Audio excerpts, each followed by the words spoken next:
Əsasən aqrar rayon olan Masallıda çay, çəltik, sitrus və çəyirdəkli meyvələr yetişdirilir. Lakin son illər bu siyahıya yeni meyvələr də daxil edilib. Əməkdaşımız Pərvanə Nəhmətqızı bu meyvələrin yetişdirildiyi təsərrüfatda olub, sujet hazırlayıb. Gəlin izləyək. Bu bitkinin üstünlüyü ondan ibarətdir ki, əkildikdən cəmi bir il sonra artıq göründüyü kimi məhsul verməyə başlayır, ilbəildə məhsuldarlıq artmaqda davam eləyir. 5 kilo, 6 kilo, hətta tam məhsuldarlığa düşdükdən sonra eyni zamanda da baxımı yaxşı olarsa, yəni düzgün aqrotexniki qulluq göstərilərsə, hətta 1 kilo 10-15 kiloqrama qədər də məhsul verə bilər. Söhbət böyürtkən bitkisindən gedir, amma bu bizim bildiyimiz yol kənarlarında bitən yabanı bitki deyil, xüsusi aqrotexniki qulluq sayəsində ərsəyə gətirilən böyürtkəndir. Masallının Tüklə kənd sakini Seyran Nəcəfov 50 hektar torpaq sahəsinin 3 hektarında ötən il Türkiyədən gətirilən böyürtkən tingləri əkib.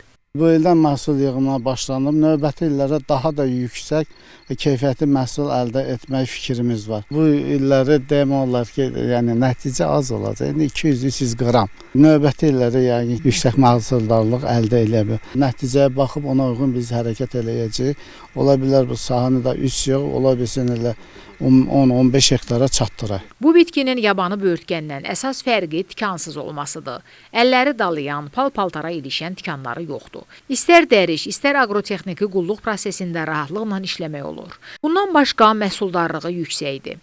Əsasən ölkə bazarlarına çıxarılan meyvəyə tələbat da çoxdur. Yığmağa da çox rahat olur, meyvələri də çox gözəldir. Yəni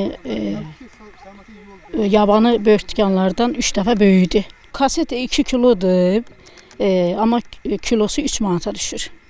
3 manata, 3 manat 50 qəpiyə belə. Əvvəlcədən elə olur, sonradan biraz ucuzlaşır. Böyürtkən kollarında hər il payız aylarında budama aparılması vacibdir. Bu, məhsuldarlığı artırmaqla yanaşı, kolların yabanı formaya düşməsinin qarşısını alır.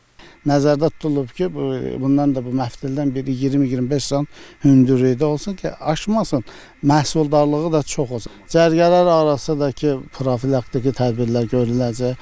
Ara məsafə 3 metr olduğuna görə rahat buranı frezləmək olur, yəni torpağı doğramaq olur. Həm səliqə səhmanına, həm onun alaqlarından təmizləmək, tam gücü bitki özü torpaqdan götürməyinə görə bu alaqlardan biz onu təmizləyəcəyik inşallah. Fermer Seyran Nəcəfovun təsərrüfatında böyürtkəndən başqa yerli iqlimə uyğun bir çox bitki və meyvə ağacları var. Çay, çəltik, limon, naringi, feyxua, gilas, nektarin, mavigilə. Yeni yetişdirdikləri arasında mavigilə meyvəsinə də maraq və tələbat çoxdur. Yaxın günlərdə bu meyvənin də dərimi aparılacaq. Pərvanə Nəhmətqızı, Elviz Nəsirli, Masallı.